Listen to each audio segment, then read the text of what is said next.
মানৱ জন্ম তামসী গতি পদে কৈছে এতেক ঈশ্বৰ বিনে মোকইটো জ্ঞান দিবে আনপুনো কেহ নাহি কয় তিনি তাপ বিনাশৰ অৰ্থে মই নিৰন্তৰ ভজোহো সেহিকে দয়াময়। আমি গৰ্ভত থাকোঁতে যিখিনি কষ্ট পাই আছোঁ, বিষ্ঠাৰ গৰ্তত যদি এটা জীৱ পেলাই দিয়া হয় কেনেকুৱা কষ্ট পাব, তেনেকৈ আমি বিষ্ঠা মূত্ৰৰ গৰ্তত 10 মাহ 10 দিন ধৰি সোমাই থাকিব লাগে। তাকো আনফালে যিটো গৰ্ভাগ্নি বুলি কয়, জঠৰাগ্নি, যিটো অগ্নিয়ে আমাৰ শৰীৰত আমি গ্ৰহণ কৰা খাদ্যবিলাক উদৰত হজম কৰে, যিটোক জঠৰগ্নি বুলি কয়, সেই অগ্নিৰ তাপ লগাতাৰ পাই থাকে। সেইকাৰণে জীৱ ইয়াত অতি কষ্ট পাইছে।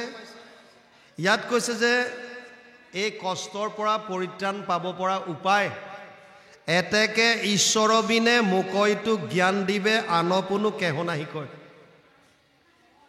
ইয়াৰ পৰা পৰিত্ৰাণ পোৱাৰ, মোৰ অজ্ঞানতাৰ পৰা মায়াৰ পৰা জ্ঞান দিব পৰা যদি কোনোবা আছে, সেইজন হৈছে তুমি।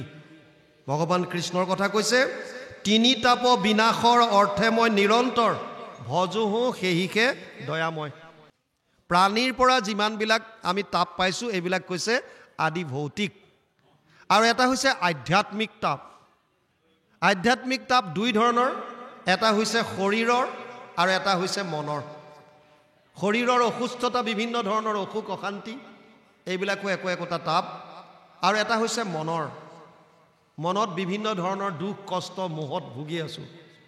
শোক মোহ মহাপংক মাজে অৰ্জুন মগন ভৈলা দেখি, এই শোক আৰু মোহত বিভিন্ন ধৰণৰ মানসিক কষ্ট পাই আছোঁ। এই তিনি তাপৰ পৰা উদ্ধাৰ কৰিব পৰা যদি কোনোবা আছে, তাপত্ৰয় বিনাশায়, সেইজন হৈছে ভগৱান কৃষ্ণ। ইয়াত কি কৈছে এতিয়া, তিনি তাপ বিনাশৰ অৰ্থে মই নিৰন্তৰ ভজোহো সেহিকে দয়াময়। মই এই তিনি তাপৰ পৰা পৰিত্ৰাণ পাবৰ কাৰণে নিৰন্তৰভাৱে সেইজন ঈশ্বৰকে মই ভজন কৰিছোঁ, ভক্তি কৰিছোঁ। হে প্ৰভু ভগৱন্ত, মই যেন দুখ পাওঁ তজু পদে কৰোঁ নিবেদন। মাতৃৰ উদৰে ঘোৰ বিষ্ঠাৰ মূত্ৰৰ গৰ্তে পৰি মই আছোহো দুৰ্জন। হে প্ৰভু, মই মাতৃৰ উদৰত বিষ্ঠা আৰু মূত্ৰৰ গৰ্তত পৰি খুব কষ্ট পাই আছোঁ, বহুত কষ্ট। মই কিমান পাপী এই কথাটো মই এতিয়া অনুভৱ কৰিছোঁ। কাৰণ আমাৰ যদি পাপে নাথাকে তেতিয়াহ'লে আমি এই জীৱৰ সংসাৰৰ পৰা মুক্তি পাম। যিটো চক্ৰত ঘূৰি আছোঁ, বাৰে বাৰে জন্ম বাৰে বাৰে মৃত্যু, ইয়াৰ পৰা তেতিয়া আমাৰ মুক্তি হ'ব, বৈকুণ্ঠ ধামলৈ গুচি যাব। আৰু জ্বলে যোৱাৰ পাছত ন তাদ ভাষয়তে সূৰ্য না শশাংক না পাৱক যৎ গতৱা না নিৱৰ্তন্তে তৎ ধাম পৰমম মম। 15 অধ্যায় 6 নম্বৰ শ্লোক গীতা। তাত কৈছে, হে অৰ্জুন, মোৰ সেইখন ধাম এনেকুৱা য'ত এইবিলাক চন্দ্ৰ সূৰ্যই প্ৰকাশ কৰিব নালাগে, স্বপ্ৰকাশিত হৈ থাকে, য'লে এবাৰ যোৱাৰ পাছত আৰু পুনৰ ঘূৰি আহিব নালাগে। সেইখন ধাম পাব লাগিব, আৰু নোপোৱালৈকে এনেধৰণৰ কষ্ট আমি পাব লাগিব। তাতে আৰু গৰ্ভাগ্নিয়ে সমস্তে শৰীৰ দহে দিন মাহ কৰহো গণন। ইফালে হৈছে বিষ্ঠাৰ গৰ্তত পৰি আছোঁ, মূত্ৰৰ গৰ্তত পৰি আছোঁ, আনফালে গৰ্ভৰ যি জুই, যি অগ্নি, তাৰ তাপত তাপিত হৈ আছোঁ। কিমান কষ্ট। ইটো নিকাৰৰ হন্তে কোনদিনা কৃপা কৰি বাহিৰ কৰিবা নাৰায়ণ। হে প্ৰভু, ইয়াৰ পৰা কোনদিনা তুমি বাহিৰলৈ আনিবা। কিন্তু তাৰ পাছতে কৈছে, তজু উপকাৰ মই খুজিব নোৱাৰো বাপ, ইটো জ্ঞান কৰিলা উদয়। মোৰ কৃতাঞ্জলি বিনে আপোনাৰ নিজ গুণে সন্তোষ হৈয়ক কৃপাময়। হে প্ৰভু, মই একো নাজানো, মোৰ কৃতাঞ্জলি বাদ দিয়া, তুমি তোমাৰ কৃপাৰ বলত মোক উদ্ধাৰ কৰা। মই অজ্ঞানী, মই একো নাজানো, তুমিতো কৃপাময়, তুমিতো দয়াময়, তুমি দয়াৰ সাগৰ, তুমি মোক উদ্ধাৰ কৰি লৈ যোৱা। কি কৈছে, হে প্ৰভু আবে মই ইটো গৰ্ভ বাসহন্তে বাহিৰাইবে নকৰহো মন। জাতো অন্ধকূপ প্ৰায় সংসাৰক গৈলে লোক তজু মায়া কৰয় মোহন। দুইফালে গৰ্ত, মাতৃ গৰ্ভত যিটো গৰ্ত বাহিৰতো একেই সংসাৰ কূপ। যদি মই বাহিৰলৈ আহোঁ তেতিয়া তোমাৰ মায়াই মোক এনেকৈ হেঁচা মাৰি ধৰিব, এই সংসাৰ গৰ্তটো মোৰ একেই গতি হ'ব। মায়াই আমাক পুতলাৰ দৰে নচুৱাই আছে। কাঠৰ পুতলাবিলাক যেনেকৈ ৰছী ধৰি নচুৱাই তেনেকৈ নচুৱাই আছে। তেবে মিছা দেহে গেহে অহংকাৰ কৰি আতি সংসাৰে ফুৰয় সৰ্বক্ষণ। এতেকতে মই আবে এহি স্থানে থাকিবহো মনে চিন্তি তোমাৰ চৰণ। হে প্ৰভু, বাহিৰলৈ আহিলে তোমাৰ মায়াই ধৰিব, মিছা অহংকাৰত ভেমত বৰটোপটো হৈ এই সংসাৰত ভ্ৰমণ কৰি থাকিম। তাতকৈ প্ৰভু তোমাৰ চৰণ চিন্তি ইয়াতে থাকিবলৈ দিয়া। তোমাৰ চৰণ চিন্তি থাকোঁ, মোক ইয়াতে থাকিব দিয়া। নিজ বুদ্ধি অনুসাৰে দুৰ্ঘোৰ সংসাৰ হন্তে আপোনাক কৰিব উদ্ধাৰ। যেন আৰু নোহে মৰিমত সংসাৰবিদ গৰ্ভবাস পৰমনিকাৰ। হে প্ৰভু, মই তোমাৰ চৰণ চিন্তা কৰি ইয়াতে থাকিম, যাতে আৰু এনেকুৱা দুখ পাবলগীয়া নহয়। কেতিয়া হ'ব? এই দুখৰ পৰা পৰিত্ৰাণ পোৱাৰ উপায় হৈছে মুক্তি। মুক্তি কাৰ পৰা লাগে? একাদশ স্কন্ধত লক্ষণ হৈছে মুক্তি। মুক্তি কাক লাগে? যিবিলাক বান্ধোনত আছে। আপুনি বান্ধোনত আছেনে নাই? যদি আপোনাৰ বন্ধনে নাই তেতিয়াহ'লে মুক্তি কিহৰ? আমাৰ বহুতে মুক্তিৰ কথা কয়, মুক্তি কাক লাগে? কোনোবা এজনক যদি বান্ধি থৈছে তেতিয়াহ'লেহে তাক মুক্তিৰ প্ৰয়োজন। আপুনি বান্ধোনত আছেনে নাই? যদি বান্ধোনতেই নাই তেতিয়াহ'লে মুক্তি কিহৰ? আমি সকলো বান্ধোনত আছোঁ। কিহৰ বান্ধোন? এই মায়াৰ বান্ধোন। যি বান্ধোনত পৰি আমি পুনৰপি জননম পুনৰপি মৰণম পুনৰপি জননী জঠৰে শয়নম, বাৰে বাৰে জন্ম, বাৰে বাৰে মৃত্যু, বাৰে বাৰে জননীৰ গৰ্ভত আমি সোমাবলগীয়া হয়, স্থান ল'বলগীয়া হয়, এই কষ্ট পাবলগীয়া হয়। এইটোৱে হৈছে বন্ধন। ইয়াৰ পৰা মুক্তি। জীৱই কৈছে, মই তোমাৰ চৰণত মোৰ নিজৰ বুদ্ধি অনুসাৰে চেষ্টা কৰিম যাতে আৰু এনেকুৱা নিকাৰ ভুঞ্জিবলগীয়া নহয়। বদতি কপিল হৰি শুনা মন থিৰ কৰি পাছে যেন জীৱৰ হয়, এহিমতে ঈশ্বৰক কৰি থাকে স্তুতিনতি তেবে হোৱে জনম সময়। এনেকৈ গৰ্ভত স্তুতিনতি কৰি থাকোঁতে জন্মৰ সময় হয়। বাপজনাই প্ৰশ্ন কৰিছিলে, প্ৰশ্নকৰ্তাজন ক'লে গ'ল? আহিলে কম তেতিয়াহ'লে। বাপ আহিছে নেকি? আহক। প্ৰশ্ন কৰি আঁতৰি গ'লে কি হ'ব? 5 ধৰণৰ প্ৰশ্নকৰ্তা আছে। এবিধ প্ৰশ্নকৰ্তা আছে যোনে অতিপাত দুখত প্ৰশ্ন কৰে। যেনে এজন মানুহৰ মৃত্যু হ'ল, মৃত শৰীৰৰ গাত ভুকুৱাই ভুকুৱাই প্ৰশ্ন কৰে, তই মোক এৰি কিয় গলি? তাৰমানে এইটো তেওঁ নিবিচাৰে যে মানুহটো মৃত শৰীৰটো উঠি পেলাই কওক, অ' বোপাই মোৰ সময় হ'ল কাৰণে মই গ'লোঁ আৰু তই কন্দা কথা নকৰিবি। এইটো নিবিচাৰে। কিন্তু ভুকুৱাই ভুকুৱাই কান্দি থাকে, তই মোক এৰি কিয় গলি? কিছুমানে ক্ৰোধত কৰে, তই মোক কি কৰিব পাৰিবি? তাৰমানে এইটো নিবিচাৰে যে সি কওক যে মই তোক একে ঘোচাই দাঁতকেইটা ভাঙি দিম। এইটো নিবিচাৰে, ক্ৰোধৰ ভমকত কৈছে। এবিধ আছে যোনে নিজৰ প্ৰেজেন্সটো দিয়ে যে এইখন সভাত ময়ো আছোঁ। কবিৰ দাসৰ বিষয়ে এবাৰ স্বামী বিবেকানন্দক এজনে প্ৰশ্ন কৰিছিল, কবিৰ দাসে কিয় দাঢ়ি ৰাখিছিল? স্বামী বিবেকানন্দক সুধিছে। স্বামী বিবেকানন্দই কৈছে যে কবিৰ দাসে সেইকাৰণেই দাঢ়ি ৰাখিছিল, যদি দাঢ়ি নেৰাখিলেহেঁতেন তেতিয়াহ'লে আজি হয়তো আপুনি প্ৰশ্ন কৰিলেহেঁতেন যে কবিৰ দাসে কিয় দাঢ়ি ৰখা নাছিল, সেইকাৰণে দাঢ়ি ৰাখিছিল। যেনে প্ৰশ্ন তেনে উত্তৰ। এবিধ আছে যোনে ভাবে এই বাপজনক অলপমান দবাই থৈ দিওঁ, এনেকুৱা এটা প্ৰশ্ন কৰোঁ যাতে উত্তৰ দিব নোৱাৰিলে লাজ পাব, বহি যাব। আৰু এবিধ আছে যোনে ভাবে এনেকুৱা এটা প্ৰশ্ন কৰা যাওক যিটো প্ৰশ্ন মোৰ লগতে ইয়াত থকা সমস্ত শ্ৰোতাৰ কাৰণে ই লাগতিয়াল হয় বা উচিত হয়। এই পঞ্চম ধৰণৰ প্ৰশ্নকৰ্তা হৈছে বাপজন। তেওঁ সুধিছে জীৱৰ সংসাৰ আৰু ঈশ্বৰৰ বিষয়ে আমি জানিবলগীয়া কথা। 3টা মূল তত্ত্ব আছে। এটা হৈছে ভগৱান, এটা হৈছে মায়া আৰু এটা হৈছে জীৱ। ইয়াৰ বাহিৰে চতুৰ্থ একো নাই। 3টাই মূল তত্ত্ব, ভগৱান, তেওঁৰ মায়া আৰু জীৱ। প্ৰভু ভগৱন্তই প্ৰলয়ৰ পাছত যেতিয়া সৃষ্টি কৰিবলৈ ইচ্ছা কৰে, তেতিয়া তেওঁ এই মায়াৰ 3টা গুণৰ দ্বাৰা, 3টা গুণ, সত্যম ৰজস তম ইতি গুণ প্ৰকৃতি সম্ভৱা, এই 3টা গুণ বিক্ষোভিত হৈ মহতত্বৰ সৃষ্টি কৰে। তাৰ পৰা অহংকাৰ, তাৰ পৰাই পঞ্চভূত, ক্ষিতি, জল, তেজ, বায়ু, আকাশ, 5 তন্মাত্ৰা, ৰূপ, ৰস, গন্ধ, স্পৰ্শ, শব্দ, 5 জ্ঞানেন্দ্ৰিয়, শ্ৰোত্ৰ, নেত্ৰ, জিহ্বা, ঘ্ৰাণ, চৰ্ম, 5 কৰ্মেন্দ্ৰিয়, গুহ্য, লিংগ, পদ, বাণী, কৰ, আৰু মন, বুদ্ধি, অহংকাৰ আৰু মূল প্ৰকৃতি, এই গোটেইখিনি সৃষ্টি কৰে। এয়া সম্পূৰ্ণ মায়াটো জ্বৰ, ই চৈতন্য নহয়। যেনেকৈ এতিয়া কাৰেণ্ট গুচি যাওঁতে, লাইট গুচি যাওঁতে ই আৱাজটো ডাঙৰ কৰিব নোৱাৰা হৈ গ'ল। কিয়?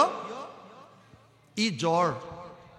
যেতিয়া ইলেক্ট্ৰিচিটি আহিল, ই আকৌ চৈতন্য হৈ গ'ল। ই প্ৰকাশ কৰিব পাৰিলে, সৰুকৈ কোৱা আৱাজটো ডাঙৰ কৰিব পাৰিলে। ফেনখন ৰৈ থাকে, তাত যেতিয়া কাৰেণ্ট পাই যায়, ই ঘূৰিবলৈ আৰম্ভ কৰে। তেনেকৈ আমাৰ শৰীৰটো হৈছে জ্বৰ। কেতিয়া গম পাওঁ? যেতিয়া এজন মানুহৰ মৃত্যু হয়। আমি যেতিয়া গম পাওঁ যে আজি পুৱাই অমুক বাপ জনা গ'ল, আমি হাতত দা চা লৈ যাওঁ, দাহ সংস্কাৰ কৰিব লাগিব, বাপজনা ঘৰলৈ গৈছোঁ। আৰু গৈ পেলাই কৈছোঁ, মিছাকৈ খবৰ দিলে, বাপজনাটো যোৱা নাই, চোতালত শুৱাই থৈছে বগা কাপোৰ এখন দি। সেইজনে বাপ, হাত ভৰি নাক মুখ চব আছে। কিন্তু মানুহে চাই চাই কৈ আছে, বেচেৰাটো কালি লগ পাইছিলোঁ সন্ধিয়া, কালি সন্ধিয়া কথা পাতিছিলোঁ, আজি পুৱাই গ'ল। আৰে গ'ল কোন? সেইজনেতো মানুহ কালিলৈকে আছিলে, একে হাত ভৰি নাক মুখ চব আছে। অথচ চবেই কৈ আছে যে বেচেৰা কালি লগ পাইছিলোঁ, কালি কথা পাতিছিলোঁ, আজি পুৱাই গ'ল। তাৰ মানে এই হাত ভৰি নাক মুখ চব যদিও আছে, এইবিলাক তেতিয়া অচেতন হৈ গ'ল, একো নাই, জ্বৰ হৈ গ'ল, জ্বৰ, চৈতন্য শূন্য। গতিকে তাক চেতন কৰি কোনে ৰাখিছিল? তেতিয়া আমি গম পাওঁ যে তাক চেতন কৰা বস্তুটোৱে হৈছে জীৱ বা আত্মা। এই আত্মাটো তাত থকালৈকে ই সচেতন কৰি আছিল। সচেতন কৰা দেহ, প্ৰাণ, ইন্দ্ৰিয়ক, জীৱক ভুঞ্জান্ত নানাবিধ বিষয়ক। জীৱ, চৈতন্য, এতিয়া 3টা বস্তু, ভগৱান, মায়া, জীৱ। মায়াৰ দ্বাৰা আমাৰ শৰীৰটো গঠিত। মই অলপ আগতে কৈছোঁ, এই শৰীৰটো হৈছে জ্বৰ, মন, বুদ্ধি, অহংকাৰ, এই শৰীৰৰ বস্তু।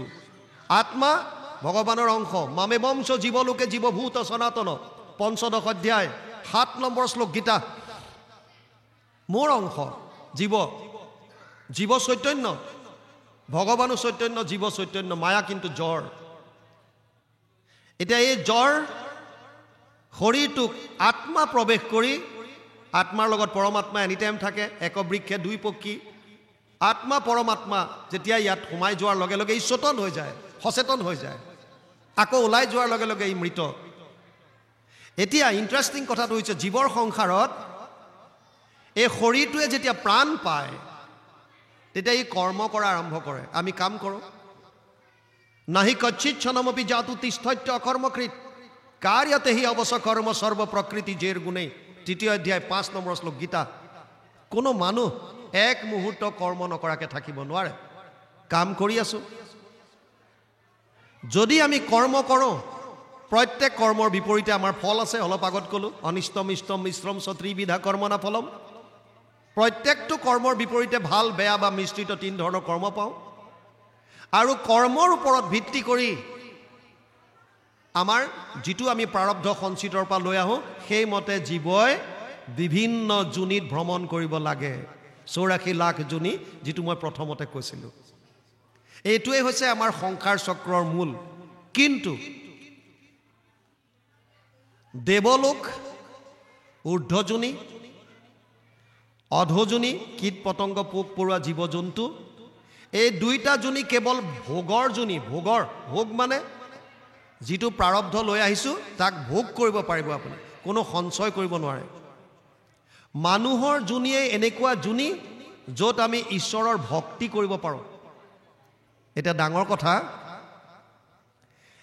এই শৰীৰটো শতকোটি জন্মান্তৰে হোৱে মহাভাগ নৰ শৰীৰক জীৱে তেবে পাৱে লাগ। বহুত পুণ্যৰ ফলত আমি এইটো পাইছোঁ, কিন্তু ইমান এটা দুৰ্লভ বস্তু পায় আপুনি মই যদি তাক ব্যৱহাৰ কৰিব নাজানো তেতিয়া কি লাভ হ'ব? 4জন সন্যাসীয়ে হিমালয়ৰ ওপৰত তপস্যা কৰি আছিল। বাৰিষাৰ 4 মাহ কটাবৰ কাৰণে তেওঁলোক তললৈ নামি আহিল আৰু এজন ভেড়াৰখীয়াৰ তাত 4 মাহ কটালে। ভেড়াৰখীয়াজনে এই সন্যাসীকেইজনক যিমান পাৰে সিমান শুশ্ৰূষা কৰিলে। তেওঁৰ আৰ্থিক অৱস্থা বৰ ভাল নাছিল। সন্যাসীকেইজনৰ হাতত এটা আপুৰুগীয়া মণি আছিল, যিটোক পাৰসমণি বুলি কয়। ভাগৱতত চিন্তামণি, স্পৰ্শমণি বহুত জেগাত বিভিন্ন নাম দিছে। এই মণিটোৰ বিশেষত্ব হৈছে লোহাত যদি স্পৰ্শ কৰি দিয়ে লোহাডাল সোণ হৈ যায়। আপোনালোকে চিন্তা নকৰিব মোৰ হাতত নাই, ঈৰ্ষা নকৰিব, মই এইবিলাক মণি লৈ ফুৰা নাই। এই মণিটোৰ বিশেষত্ব লোহাত স্পৰ্শ কৰিলে লোহাডাল সোণ হৈ যায়। সেই ঋষিকেইজনৰ হাতত সেই মণিটো আছিল, আপুৰুগীয়া মণিটো। যিহেতু ভেড়াৰখীয়াটোৱে 4 মাহ ধৰি তেওঁলোকক শুশ্ৰূষা কৰিলে, গতিকে যোৱাৰ সময়ত তেওঁলোকে ক'লে যে তোমাক আমি এইটো পাৰসমণি দিছোঁ, তুমি এই বছৰ ইয়াক ব্যৱহাৰ কৰা, অহা বছৰ যেতিয়া আমি ঘূৰি আহিম তেতিয়া মণিটো আমাক ঘূৰাই দিবা। এই বুলি কৈ ঋষিকেইজন গুচি গ'ল। পিছৰ বছৰ যেতিয়া আহিছে দেখা পাইছে যে ভেড়াৰখীয়াটোৰ কোনো ধৰণৰ উন্নতি নাই, আগৰ নিচিনাই আছে, আৰ্থিক কোনোভাৱে সচ্ছল হোৱা নাই। তাৰ ঋষিকেইজনে সুধিলে, হেৰা তোমাক যে মণি এটা দিছিলোঁ কি কৰিলা? সি কৈছে সেই মণিটো নেকি, যিটো যে বিৰাট চিকমিকাই থাকে? বোলে সেইটোৱে, কৰিলা কি? কৈছে মোৰ আটাইতকৈ মৰমৰ যিটো ভেড়া পোৱালি আছে তাৰ ডিঙিত বান্ধি থৈছোঁ। আমাৰো গতি একে। ইমান এটা দুৰ্লভ শৰীৰ পায়, আহাৰ নিদ্ৰা ভয় মৈথুনামচ সমানমিতত পশুভীৰ নৰনম।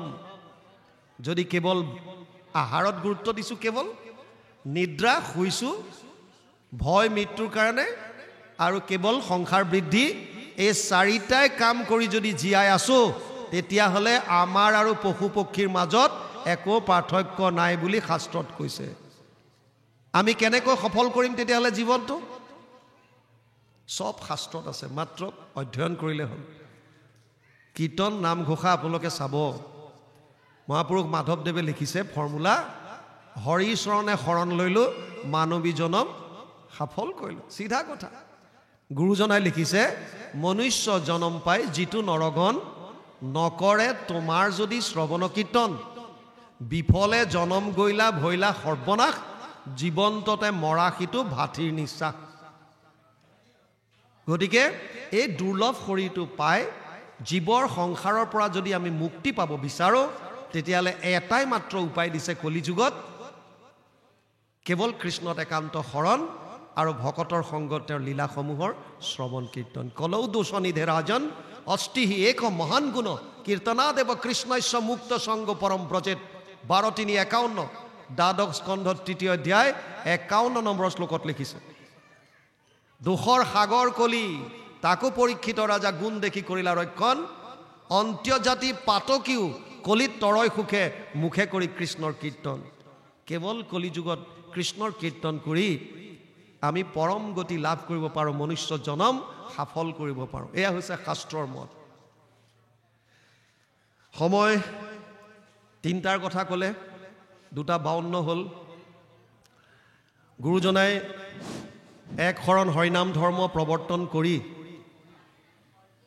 কলিযুগৰ মানুহৰ কল্যাণ সাধনৰ কাৰণে অতি কঠিন সংস্কৃত গ্ৰন্থ ভাগৱতক আমি সকলোৱে বুজিব পৰাকৈ অনুবাদ কৰিলে।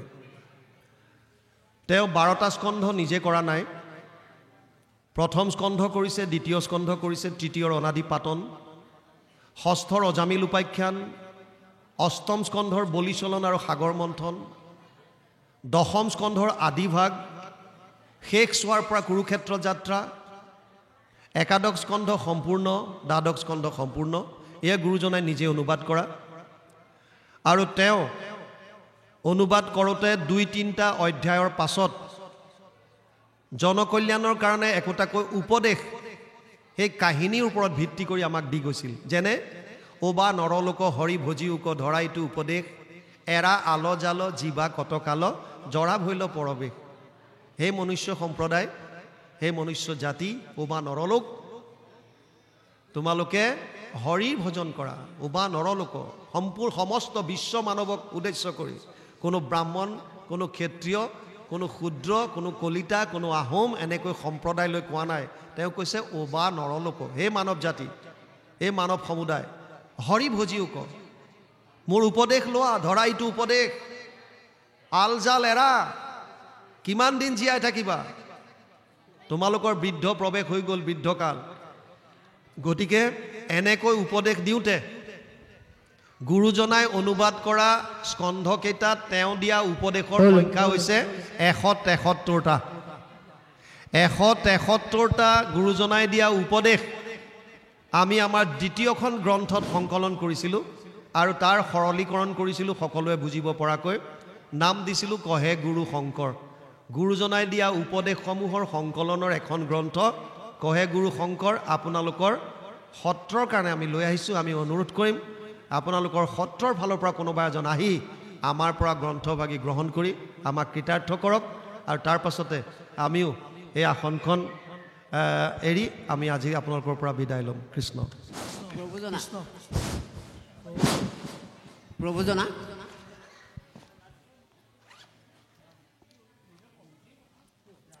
কথা এটা সুধিব লাগিছিলে। কাক দিম এই ভাগ? আহক, কোনোবা আহক। যদি কোনোবাই লয় তেতিয়া এনেই 250 দাম, 200কে পাব। কৃষ্ণ কৃষ্ণ বাপ, এইভাগ আপোনালোকৰ সত্ৰৰ কাৰণে আমি আগবঢ়ালোঁ। কৃষ্ণ হৰি কৃষ্ণ বাপ, কিবা সুধিব? হয় প্ৰভু, আমি আপোনাৰ পক্ষে সকলোকে আমি থুকুবিল যুৱ সমাজৰ তৰফৰ পৰা সেৱা জনাইছোঁ।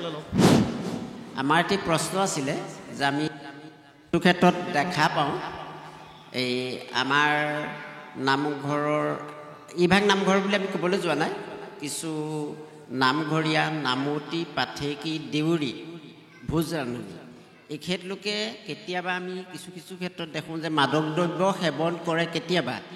গতিকে তেখেতলোকে এই আগশাৰী ব্যক্তিসকলে প্ৰকৃততে মাদক দ্ৰব্য সেৱন কৰিব পাৰে জানো? এই প্ৰশ্নভাগ আমি অৱতাৰণা কৰি যদি উত্তৰটো জানে নাই সেইটো কওক। কি কৈছে? মাদক দ্ৰব্য সেৱন কৰিব পাৰিনে নোৱাৰি মই বিলনীয়াৰ কথা বাদেই দিলোঁ। সাধাৰণ মানুহে পাৰেনে নোৱাৰে সেইটোকে আপুনি কওকচোন।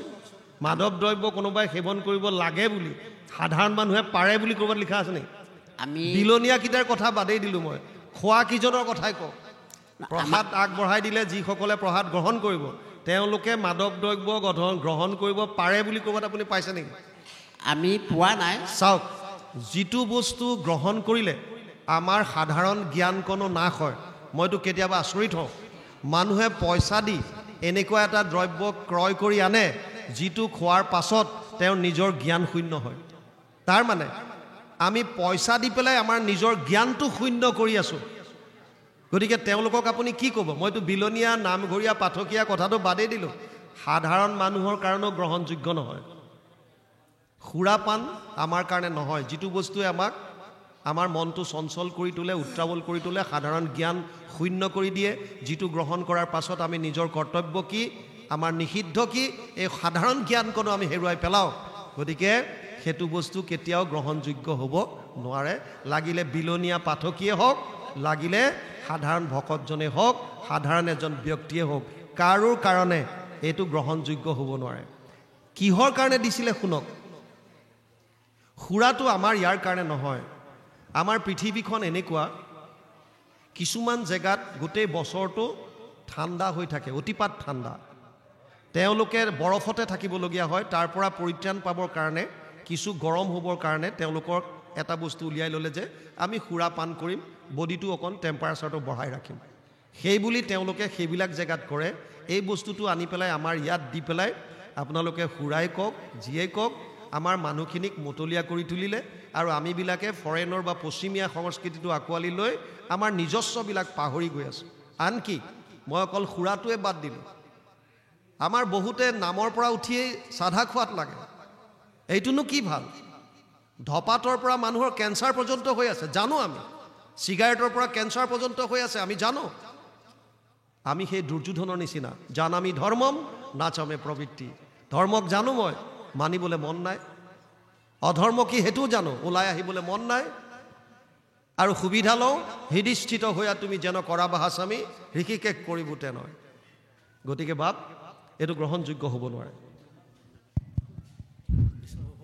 বেছি নুসুধিব আৰু, আমি দৌৰ মাৰিম উঠি আৰু। নহয় প্ৰভু, এইটো এটা আমাৰ চলি আছে, সকলোতে পোৱাই গৈছে।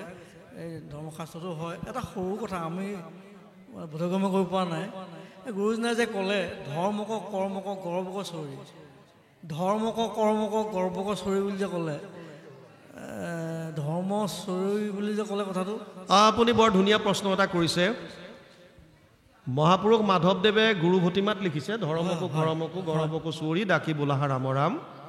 আৰু ভগৱান কৃষ্ণই গীতাত কৈছে 18 নম্বৰ চেপ্টাৰত, সৰ্বধৰ্মান পৰিত্যাজ্য মাম একম শৰণম ব্ৰজ। হয় হয়, সৰ্বধৰ্ম এৰি পেলাই একৰ শৰণ সাক্ষাৎ। ধৰ্ম দুই ধৰণৰ, এক হৈছে শৰীৰৰ ধৰ্ম, এক হৈছে আত্মাৰ ধৰ্ম। শৰীৰৰ ধৰ্মক শাৰীৰিক ধৰ্ম বুলি কয়, আত্মাৰ ধৰ্মক আধ্যাত্মিক ধৰ্ম বুলি কয়। শৰীৰৰ ধৰ্ম শৰীৰৰ লগত সম্পৰ্ক থকা বস্তু বা ব্যক্তিৰ কাৰণে। মোৰ শৰীৰটোৰ লগত মা দেউতাৰ সম্বন্ধ আছে, মা দেউতাৰ প্ৰতি কৰিবলগীয়া কৰ্তব্যখিনি মোৰ শাৰীৰিক ধৰ্ম। মোৰ শৰীৰটোৰ লগত মোৰ গাঁওখনৰ সম্পৰ্ক আছে, গাঁওখনৰ প্ৰতি কৰিবলগীয়া কৰণীয়খিনি মোৰ শাৰীৰিক ধৰ্ম। মোৰ দেশখনৰ প্ৰতি মোৰ শৰীৰৰ সম্পৰ্ক আছে, দেশখনৰ প্ৰতি কৰিবলগীয়াখিনি মোৰ শাৰীৰিক সম্পৰ্ক। অৰ্জুনক কৈছে নিয়তম কুৰু কৰ্ম ত্বম কৰ্ম জ্যায়হীয় কৰ্মণ শৰীৰ যাত্ৰা পিছতে না প্ৰসিদ্ধেদ কৰ্মণি। 3 অধ্যায় 8 নম্বৰ শ্লোক গীতা। হে অৰ্জুন, তই তোৰ কৰ্তব্য কৰ্ম সম্পূৰ্ণৰূপে কৰ, নহ'লে শৰীৰে তোক লগ নিদিব। কিন্তু যদি আত্মাৰ ধৰ্মৰ কাৰণে কেতিয়াবা শাৰীৰিক ধৰ্ম ত্যাগ কৰিবলগীয়া হয়, তাৰ কাৰণে যদি আপোনাৰ পাপো হয়, ভগৱানে কৈছে অহম সৰ্ব পাপে ভ্যো মোক্ষয়িষ্যামি মা শুচ। বুজি পালে? সেইকাৰণে যদি আপোনাৰ এতিয়া আপুনি এইটো এটা আধ্যাত্মিক অনুষ্ঠান, যিটো অনুষ্ঠানত আত্মাৰ পৰম শান্তি পাব।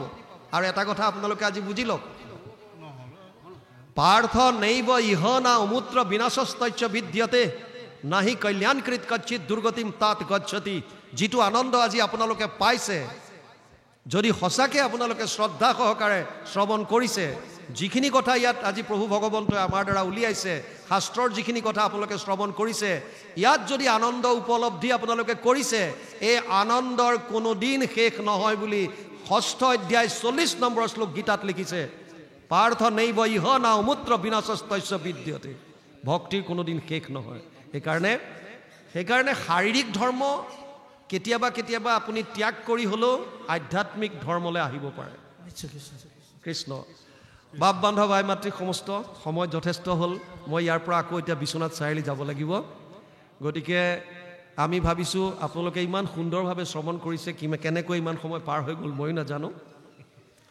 আমি কওঁ বুলি একো ক'ব নোৱাৰোঁ। যেনেকৈ আজিকালি প্ৰায় ঘৰত টেপ ছিষ্টেম হৈছে, পানী টেপ খুলি দিলে পানী পায়। পানীটো ক'ৰ পৰা আহে আমি সকলোৱে জানো যে ওপৰত থকা টেংকি আছে, টেংকিৰ পৰা পানীখিনি আহে। কিন্তু আচলতে যদিও টেংকৰ পৰা পানীখিনি পাওঁ, এই পানীখিনি টেংকৰ নিজা নহয়। টেংকলৈ পানীখিনি আকৌ ক'ৰবাৰ পৰা উঠাব লাগে। টেংকৰ নিজস্ব পানীৰ উৎস নাই। ঠিক তেনেকৈ আমি টেংকটো, আমাৰ নিজস্ব একো নাই, এই টেংকলৈ উৎস বেলেগ। গতিকে তেওঁ যেনেকৈ এইখন আসনৰ মাহাত্ম্য তেওঁ যেনেকৈ দিয়ে, আমি তেনেকৈ প্ৰকাশ কৰোঁ। আমাৰ নিজস্ব একো নাই। তথাপিও যদি এইকণ সময়ত অজানিতে কিবা মুখৰ দ্বাৰা এনেকুৱা ওলাইছে, যিটোৰ দ্বাৰা যদি কাৰোবাৰ অন্তৰত কিবা আঘাত লগাৰ দৰে হৈছে, আমি আপোনালোকৰ দাসৰ দাস হিচাপে সমস্তৰে শ্ৰীচৰণত আমি সেৱা লৈছোঁ।